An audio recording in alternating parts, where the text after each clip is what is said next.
bilihan dito ng mga sapatos.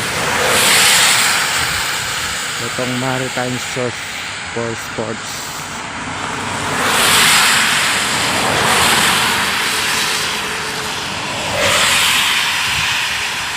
Tingin ko mas mura yung mga price dyan.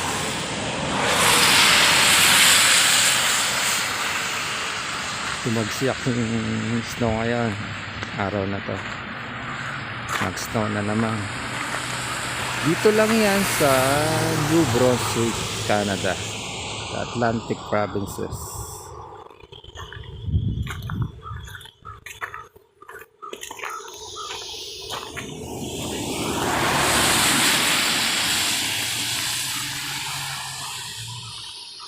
Kaya maraming pumupunta rito para bumili ng mga sports, like mga sapatos, gano'n.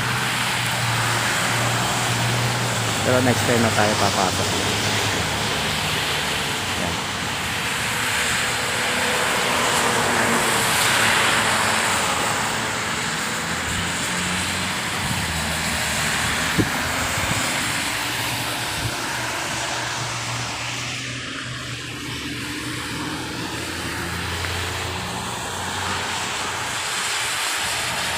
So, dito na lang muna tayo mga chong.